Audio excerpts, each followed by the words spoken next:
Hello मेरे प्यारे बच्चों, कैसे हैं आप सभी। आशा करता हूँ सभी फिट होंगे। प्यारे बच्चों, आज की वीडियो में से हम लोग एक्सरसाइज 8A स्टार्ट करने वाले हैं।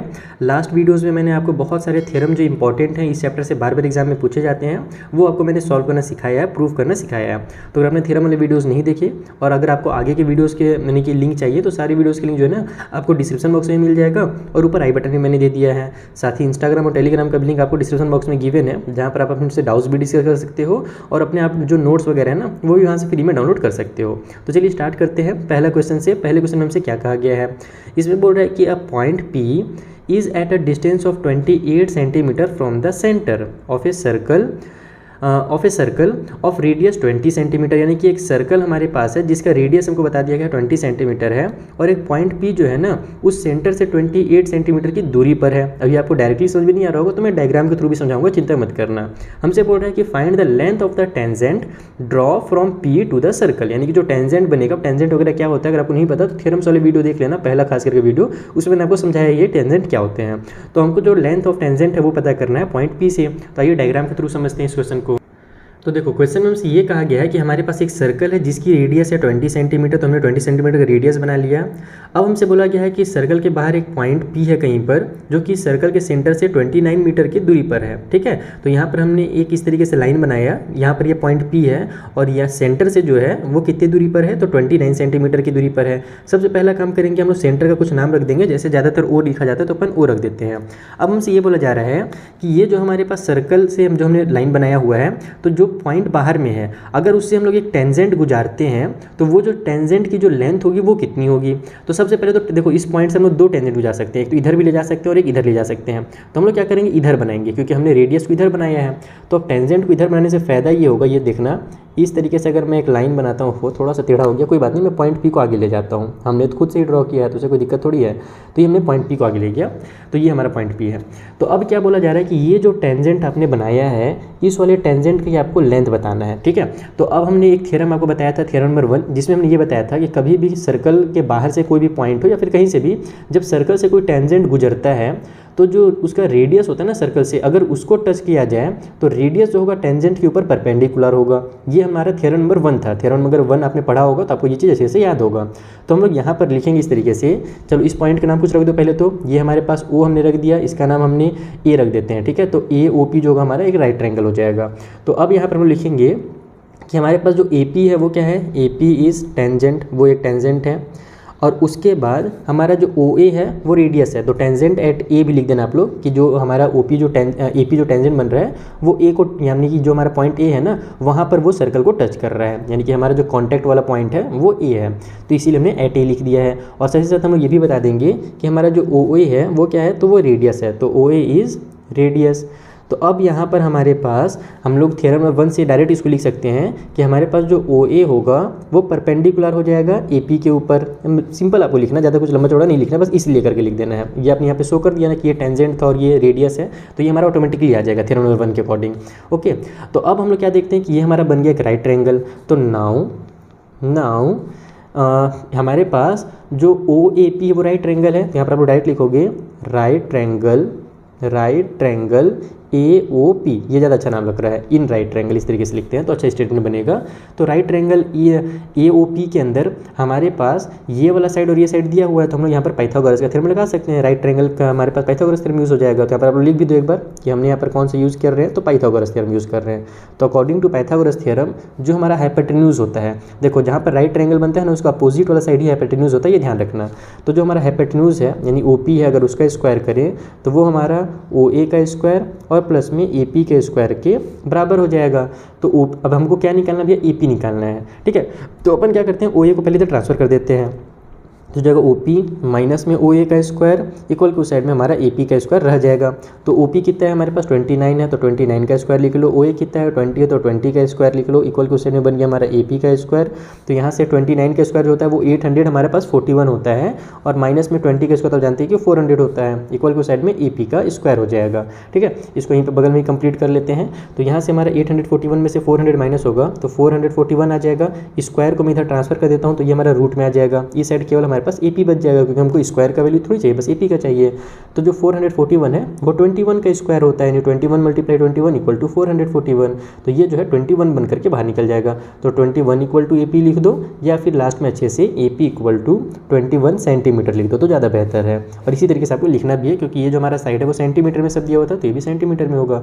तो इस तरीके से हमारा जो साइड AP निकल गया वो 21 सेंटीमीटर निकल गया, और यही हमको निकाल करके लाना था। तो ये हमारा पहला क्वेश्चन कंप्लीट होता है। आई होप आपको समझ में आया होगा। अगर आपने थ्योरम्स की वीडियो देखे होंगे तो बहुत अच्छे समझ में आया होगा, नहीं भी देखोगे तो भी आपको बेसिक तो मैंने समझा ही दिया कि थ्योरम में क्या कहा जाता है।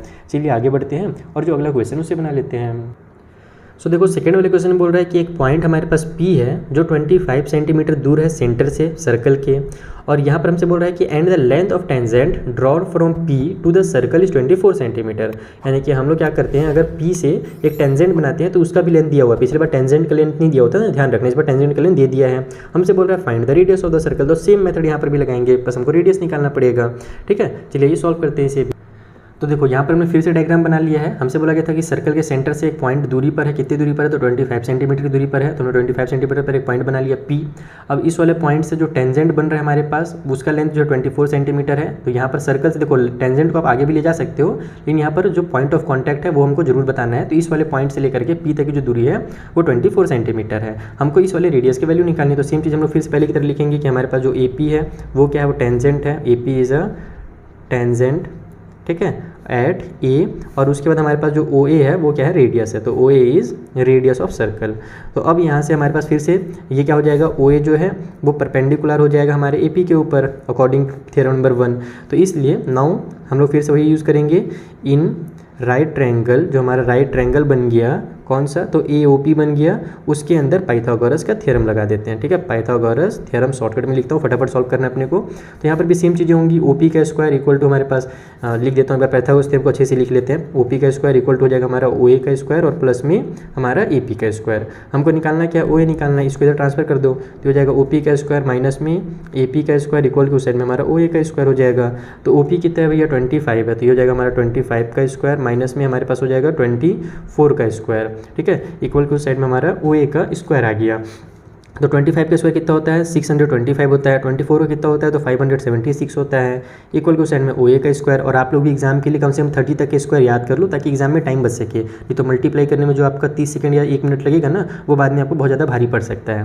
तो अब इन दोनों को सब्ट्रैक्ट करोगे तो आपका आ जाएगा 49 इक्वल के उस साइड में OA का स्क्वायर है ना, या फिर AO चलो लिख दो, तो AO ही लिख देता हूँ। तो ये हो जाएगा हमारे पास रूट के अंदर 49 इक्वल टू, सॉरी 49 लिखना था तो मैं क्या लिख रहा हूँ इसको 49। ओहो, चलो हटाओ, इधर ही लिख देते हैं।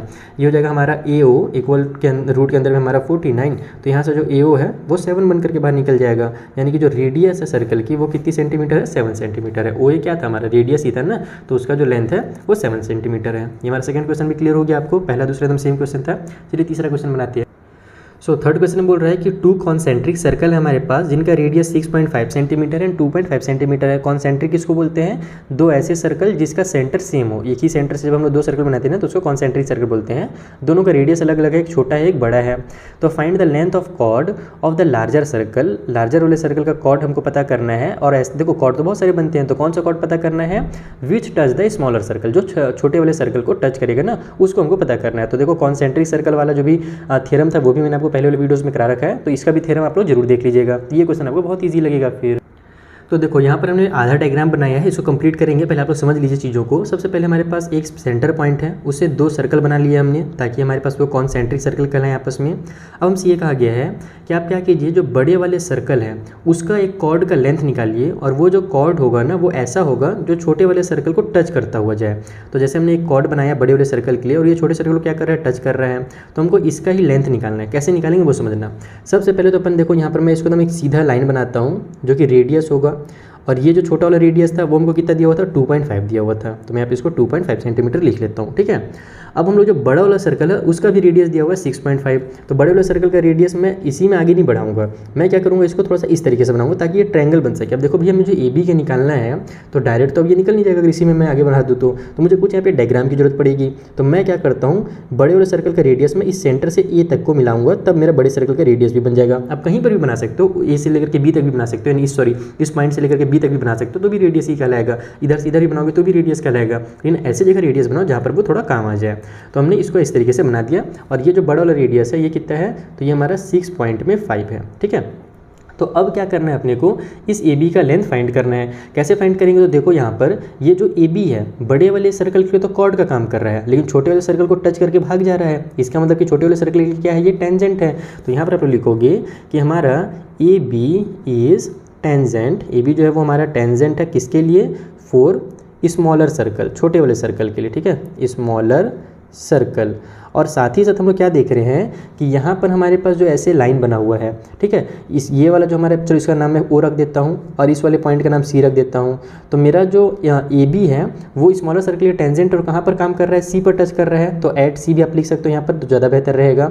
और साथ ही साथ जो ओ सी है वो रेडियस है, and O C is radius, O C क्या हमारे पास रेडियस है। तो इसका मतलब क्या हुआ, फिर से वही चीज़ हो जाएगा कि हमारे पास ओ सी जो होगा वो परपेंडिकुलर हो जाएगा ए बी पर, एंड इट मीन्स कि यहाँ पर हमारे पास क्या होगा, 90 डिग्री का एंगल बन जाएगा।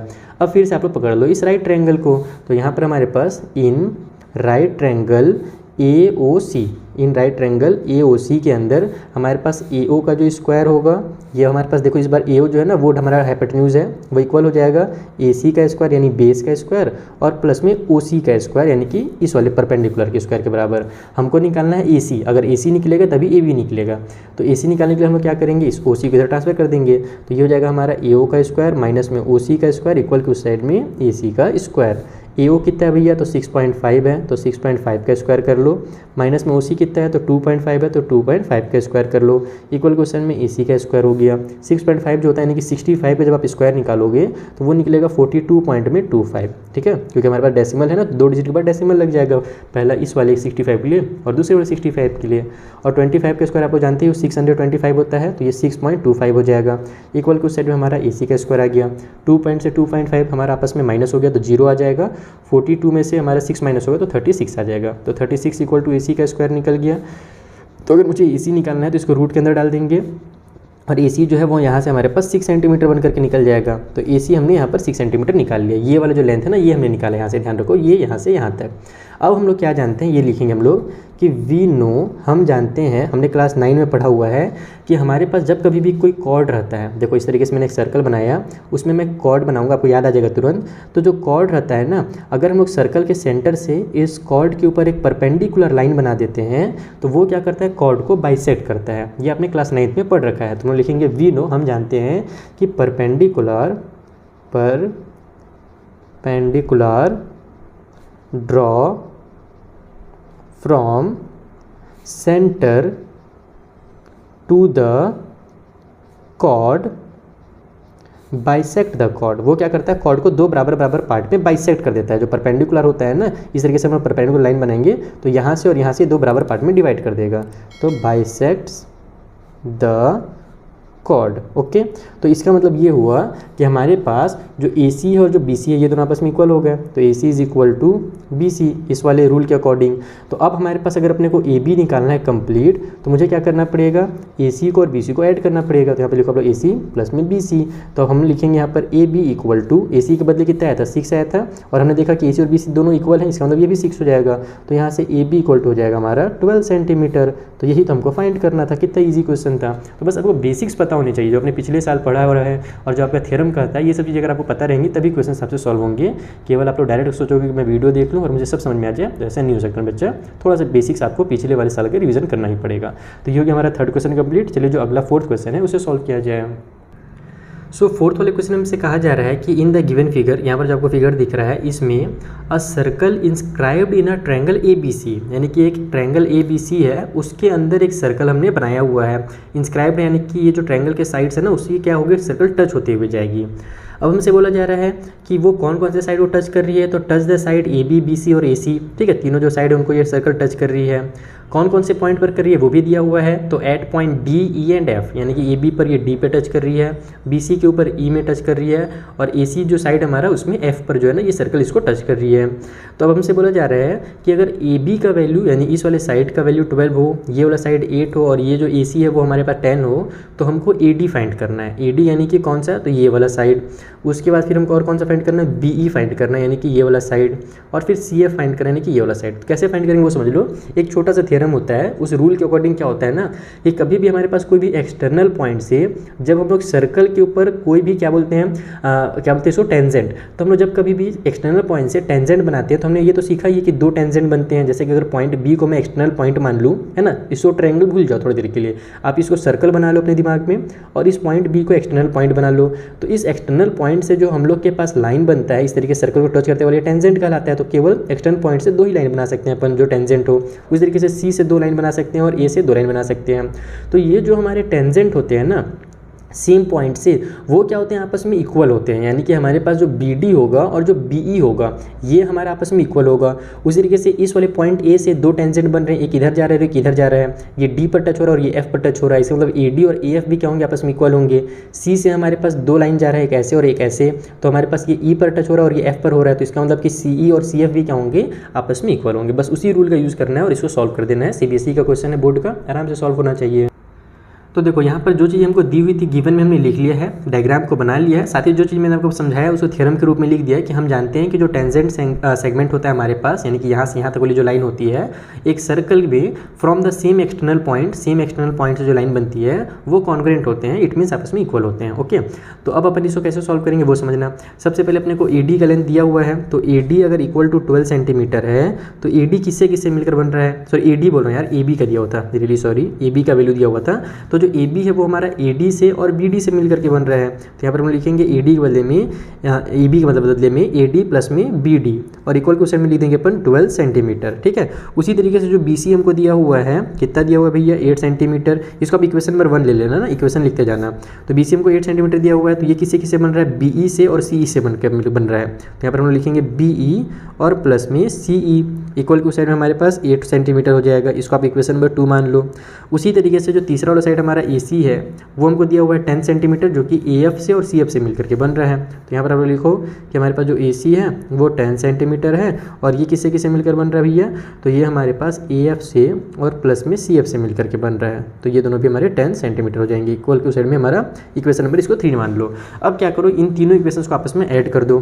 तो यहाँ पर हम लिखेंगे ऐड इक्वेशन नंबर 1, 2 एंड 3। ठीक है, यहाँ पर कॉमा लगा देना, एंड नहीं लगेगा। तो हमारे पास अगर 1 को ऐड करेंगे तो हमारे पास आएगा AD प्लस में BD, उसके बाद फिर हमारे पास क्या आएगा BE प्लस में CE। ठीक है, और उसके बाद फिर हमारे पास क्या आएगा, हमारे पास आ जाएगा AF प्लस में CF। अब यहाँ पर आप लोग ये चीज़ ध्यान रखना कि हमारे जो पॉइंट्स हैं कौन कौन से इक्वल हैं उसको आप लोग साइड में जरूर मेंशन करना। इस तरफ मैं यहाँ पर इसको मेंशन कर देता हूँ कि जैसे कि मैंने आपको बताया कि हम लोग ये चीज़ लिखा है, इसका मतलब ये हुआ कि मेरा AD और AF आपस में इक्वल होगा। तो यहाँ पर मैं लिखूँगा कि सो, यानी इस वाले रूल के अकॉर्डिंग इसको मैं एरो भी बना देता हूँ। इस पहले आप लोग ना इसको पहले यहीं पर लिख लेना, मैंने यहाँ पर पेज बचाने के लिए इस तरीके से लिखा है ताकि आपको समझ में भी आ जाए और पेज भी ज़्यादा वेस्ट ना हो। तो हमारे पास जो AD होगा वो इक्वल होगा AF के, उसी तरीके से जैसे मैंने आपको बताया BD और BE इक्वल होंगे, तो यहाँ पर लिखो आप लोग BD is equal to BE और उसके बाद फिर C से लिख दो आप लोग CF is equal to CE। ठीक है, ये तीन चीज़ें आपस में इक्वल हो जाएंगी और इसका ही अपने यूज़ करेंगे। तो इधर वाला सब ऐड हो रहा है लेफ्ट वाला, तो राइट वाला भी ऐड हो जाएगा। राइट में हमारे पास 12 है, 8 है और फिर 10 है। तो अब आप लोग क्या करो कि हमको निकालना क्या क्या है भैया, हमको बोला था क्वेश्चन में फाइंड करने के लिए, क्या बोला था AD BE और CF बोला था, AD BE और CF ये वाला बोला था ना। तो अब AD के बदले में, यानी कि सॉरी जो AF है उसके बदले में भी आप क्या करो AD ही लिख दो, क्योंकि AD ही हमको निकालना है। तो AF कहाँ पर है, यहाँ पर है, तो पहले तो मैं AD को उतारता हूँ, उसके बाद फिर BD अपने को तो निकालना है नहीं, अपने को BE निकालना है और हम लोग जानते हैं कि BD और BE इक्वल है। तो BD के बदले में भी मैं क्या लिखूँगा, BE लिख दूंगा, BE पहले से एक है उसको रहने दो। उसके बाद CE हमको निकालना है, क्या नहीं निकालना है हमको, तो CF निकालना है। तो CF और CE आपस में इक्वल है, तो मैं यहाँ पर से CE के बदले में CF लिख देता हूँ। ओके, उसके बाद फिर AF जो है वो हमको निकालना नहीं, हमको तो AD निकालना था, तो AF के बदले में अपन AD लिख देते हैं। उसके बाद CF जो निकालना है तो CF के बदले में CF लिख दो, यानी कि जो निकालना है आप लोग जो नाम चेंज करोगे उस हिसाब से लिखोगे। ठीक, अब इक्वल के साइड में हमारे पास 12 और 20 और 10 30 हो गया, सेंटीमीटर में ये सब। तो यहाँ से हमारे पास AD 2 बार है, BE 2 बार है और CF 2 बार है। तो मैं इसको चाहूँ तो इस तरीके से पहले लिख देता हूँ ताकि आपको समझ में आ जाए चीज़ें। 2 AD होगा, 2 BE होगा और प्लस में 2 CF होगा, इक्वल के साइड में 30 आ गया। तो इन सभी में से अगर 2 कॉमन लोगे तो हमारे पास AD प्लस में BE और प्लस में CF इक्वल टू हो जाएगा 30 डिग्री, है ना, 30 डिग्री बोलो सॉरी 30 सेंटीमीटर। तो 2 को मैं अगर इधर ट्रांसफर करूँगा, यहाँ पर ये मल्टीप्लाई में इधर जाकर के डिवाइड में हो जाएगा और 30 जब 2 से डिवाइड होगा तो 15 आ जाएगा। तो यानी कि हमारे पास AD प्लस में BE और प्लस में जो CF है उसका वैल्यू हमारा 15 सेंटीमीटर निकल कर क्या आ रहा है। इसको आप लोग ले लोगे इक्वेशन नंबर 4। अब आप लोग क्या करोगे कि हमको इसमें से बस ED का वैल्यू चाहिए, सही ना, ED का वैल्यू भैया। तो हम लोग क्या करेंगे, देखेंगे BE प्लस CF कहाँ पर है। तो देखो BE प्लस में CE जो है वो हमको दिया हुआ है और CE दिया हुआ है, इसका मतलब कि CF दिया हुआ है सिंपल लैंग्वेज में। तो BE और CF का जो वैल्यू है वो 8 है। तो यहाँ पर हम लिखेंगे फ्रॉम इक्वेशन नंबर, ये कौन सा है, 2 है। तो इक्वेशन नंबर 2 एंड 4, 2 और 4 से हम लोग ED के बदले में ED रहने देंगे, BE और CF के बदले में 8 लिख देंगे, इक्वल को साइड में 15 हो जाएगा। तो यहाँ से हमारा ED जो है वो 15 में से जब 8 इधर जाएगा तो माइनस हो जाएगा, तो कितना आएगा हमारे पास 7 आ जाएगा। तो ED का वैल्यू जो है वो 7 सेंटीमीटर आ गया। Is that clear. हमने क्या किया, इन दोनों के बदले में 8 लिख दिया। उसी तरीके से बाकी इक्वेशन का भी यूज़ करेंगे और एक और मैं निकाल देता हूँ, उसके बाद जो बचे रहेगा ना उसको आप निकालिएगा। जैसे अब मुझे किसका निकालना है, BE का वैल्यू चाहिए। तो मैं देखता हूँ AD और CF कहाँ पर है। तो यहाँ पर हमारे पास, एक सेकेंड, AD और CF कहाँ से आ गया भैया, ये तो कुछ गड़बड़ लग रहा है दया। AD और CF हमारे पास दिया हुआ है, लेकिन उसका तो अपने को ज़रूरत है नहीं यहाँ पर। सो गड़बड़ तो मुझे नहीं दिख रहा कहीं पर। ये चीज़ हो सकता है कि यहाँ पर देखो हमने क्या छोड़ दिया, हम लोग इसको एक बार और लिख सकते थे अच्छे से।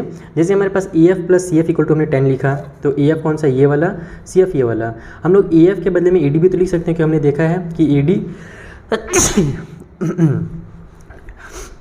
यहाँ पर AD और AF जो है हमारे पास वो इक्वल हैं। तो हम लोग क्या करेंगे, AF के बदले में अगर मैं यहाँ पर AD लिख देता हूँ तो AD और CF आ जाएगा। और देखो हमारे पास AD और CF दिया हुआ है तो वहाँ से BE निकल जाएगा।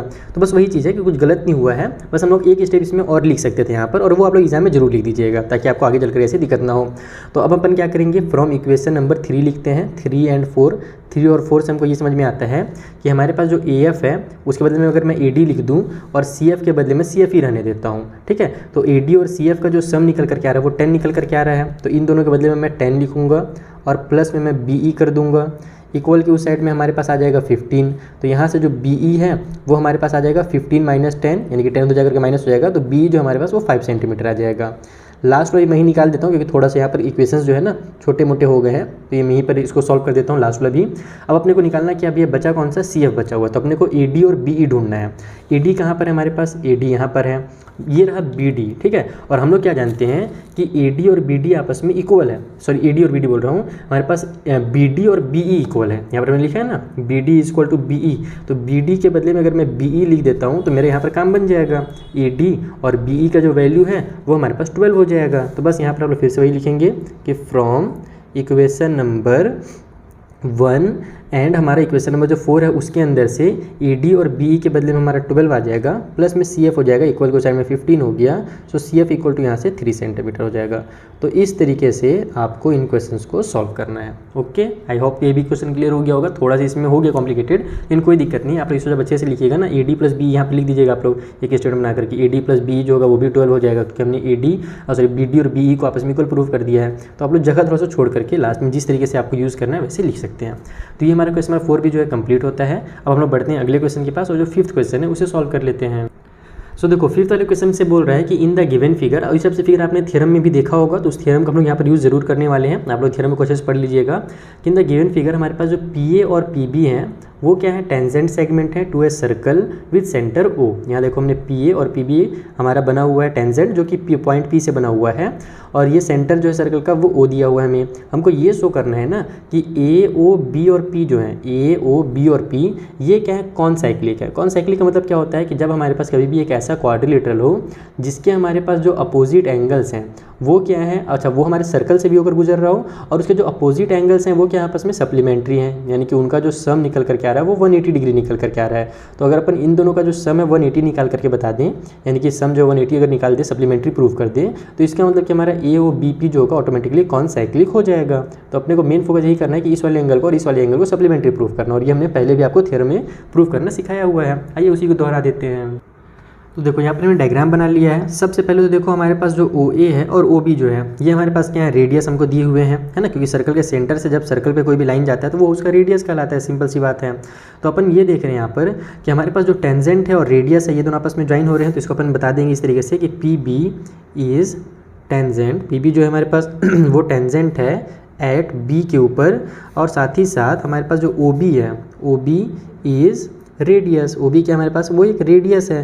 तो इसका ये मतलब हुआ कि हमारे पास ये वाला जो लाइन बनेगा यहाँ पर वो क्या होगा, परपेंडिकुलर होगा, क्योंकि हम जानते हैं कि जब कभी भी इस तरीके से टेंजेंट से रेडियस टकराता है तो वो रेडियस जो है ना टेंजेंट के ऊपर परपेंडिकुलर हो जाता है। तो हम लिखेंगे कि इसलिए हमारा जो ओ बी है वो क्या हो जाएगा, परपेंडिकुलर हो जाएगा पी बी के ऊपर। और सिमिलरली उसी तरीके से नीचे साइड भी होगा। तो डायरेक्ट हम लोग फिर बार बार इस स्थिति को नहीं लिखेंगे, अपन डायरेक्ट लिखेंगे कि सिमिलरली हमारा जो ओ ए है वो भी परपेंडिकुलर हो जाएगा पी ए के ऊपर, या फिर ए पी जो लिखना चाहो, पी बी लिखा हूँ तो यहाँ पर मैं पी ए लिख देता हूँ। ओके, अब हम लोग क्या देखते हैं कि हमारे पास यहाँ पर ये एंगल और ये एंगल क्या होगा, 180 डिग्री के बन जाएंगे, क्योंकि 90 90 मिला दो तो 180 होता है। तो अगर मैं इस वाले ट्रायंगल का नाम लिखूँ, यानी कि हम लोग अगर एंगल्स का नाम लिखें तो मैं डायरेक्ट इसका, पहले देखो हम लोग डिटेल में नाम लिखते थे, इसका पी बी ए लिखते थे, उतना लंबा चौड़ा लिखने की जरूरत नहीं है। अब डायरेक्ट भी लिख सकते हो कि हमारा जो एंगल बी बन रहा है यहाँ पर वो कितने डिग्री का हो रहा है, 90 डिग्री का हो रहा है। और साथ ही साथ जो हमने एंगल ए बनाया वो भी कितना का हो रहा है, 90 डिग्री का हो रहा है। तो अगर मैं दोनों को ऐड कर देता हूँ, एंगल ए प्लस में एंगल बी कर देता हूँ, तो दोनों का सम जो होगा 180 डिग्री हो जाएगा। लेकिन हम क्या जानते हैं कि ये हमारे पास एक क्वाड्रिलेटरल दिख रहा है साफ साफ, है ना, इन क्वाड्रिलेटरल लेटरल, इतना लंबा स्पेलिंग है ना कि बोल दो उसके बाद लिखने में आधा घंटा लग जाता है। तो क्वाड्रिलेटरल हमारे पास जो ए ओ बी पी दिख रहा है, इसमें हमारा angle A plus angle B plus में एंगल ओ और प्लस में एंगल पी जो होगा सबका सम 360 होगा। हम जानते हैं किसी भी क्वाड्रिलेटरल, कैसा भी क्वाड्रिलेटरल हो, चारों एंगल का सम 360 होता है। तो यहाँ ए और बी का हमारे पास 180 दिया हुआ है। इधर से हमारे पास बच जाएगा एंगल ओ प्लस में, ये मैं क्या लिख दिया हूँ यहाँ पर, मैं बहुत हड़बड़ी में पढ़ा रहा हूँ लगता है, चलो बहुत देर से पढ़ा रहा हूँ ना, बहुत सारे थ्योरम्स मैंने आपको करा दिए, फिर यहाँ क्वेश्चन 5 में पहुँच गया है। मैं लगभग सुबह से लेकर के भी कंटिन्यू 3 घंटे हो गए वीडियो बनाते हुए, इसीलिए मैं थोड़ा थक जा रहा हूँ। तो एंगल ओ प्लस में एंगल पी का जो वैल्यू होगा 180 को उधर भेजेंगे तो माइनस हो जाएगा 360 से, और 360 से 180 माइनस होगा तो 180 डिग्री आ जाएगा। तो यहाँ पर हमारा angle O plus angle P भी जो है वो भी 180 डिग्री आ जा रहा है। तो यहाँ पर हम लिखेंगे कि जो हमारा अपोजिट एंगल्स है उसका जो सम है वो कितना है, 180 डिग्री। आप इस तरीके से लिख सकते हो कि अपोजिट एंगल्स जो है हमारे पास वो सप्लीमेंट्री है, जैसे भी आप लिखना चाहो। तो यहाँ पर हम लिख देता हूँ sum of opposite angles of a quadrilateral, short में लिख देता हूँ इस बार, क्वाड्रिलेटरल इज़ 180 डिग्री। ठीक है, यानी जो सम निकल रहा है हमारे पास वो कितना निकल रहा है, 180 डिग्री निकल रहा है। इसका मतलब ये हमारा प्रूव होता है कि हमारा जो पॉइंट ए है, points A O B and last वाला पॉइंट जो पी है वो कैसे पॉइंट्स है, तो वो कौन साइक्लिक पॉइंट्स है, तो आर कौन साइक्लिक। बस इतना ही आपको यहाँ पर लिखना है। इस तरीके से आपका क्वेश्चन 5 भी कंप्लीट होता है। और अब मैं थोड़ा सा ब्रेक लेता हूँ, इस वीडियो में इतना ही रहेगा। आगे के जो मैं वीडियोस बनाऊंगा उनका लिंक आपको डिस्क्रिप्शन बॉक्स में भी दे दूंगा और ऊपर आई बटन में प्रोवाइड करा दूंगा। अगर वीडियो पसंद आया हो तो अपने फ्रेंड्स के साथ जरूर शेयर कीजिएगा। ठीक है बच्चों, तो मिलते हैं नेक्स्ट वीडियो में, तब तक के लिए थैंक यू फॉर वॉचिंग।